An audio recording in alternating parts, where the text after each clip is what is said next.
Hi friends, welcome back to ரீவாஸ் world. இன்றைக்கி நம்ம ரீவாஸ் வேர்ல்டில் தேங்காய் சட்னி தான் நம்ம இன்றைக்கி பார்க்க போகிறோம். ஸோ தேங்காய் சட்னி பண்ணுறதுக்கு ஒரு அரை மூடி தேங்காவை சின்ன சின்னதாக கட் பண்ணி எடுத்துக்கிறேன்.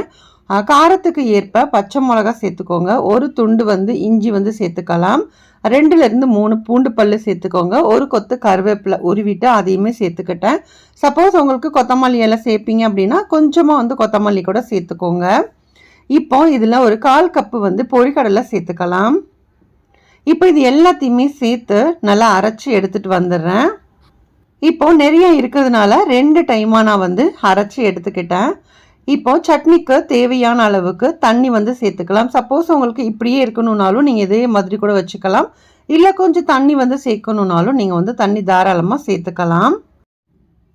இப்போது சட்னிக்கு தேவையான அளவுக்கு உப்பு கூட சேர்த்துடலாம். உப்பு சேர்த்துட்டு நல்லா மிக்ஸ் பண்ணி விட்டுருங்க. மிக்ஸ் பண்ணி விட்டதுக்கப்புறமா இதுக்கு ஒரு தாளிப்பு போட்டுட்டோம் அப்படின்னா சூப்பரான டேஸ்டான தேங்காய் சட்னி ரெடி ஆகிடும்.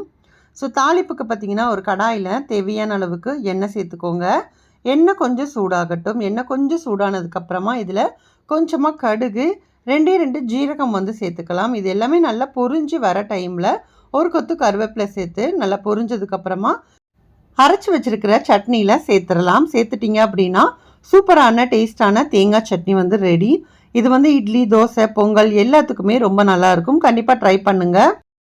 இந்த வீடியோ பிடிச்சிருந்தா வீடியோக்கு ஒரு லைக் கொடுங்க. அதே மாதிரி நம்மளோட ரீவாஸ் வேர்ல்ட் சேனலை சப்ஸ்கிரைப் பண்ணலை அப்படின்னா ப்ளீஸ் சப்ஸ்கிரைப் பண்ணிவிட்டு சப்போர்ட் பண்ணுங்கள். நெக்ஸ்ட் ஒரு வீடியோவில் பார்க்கலாம். தேங்க்யூ.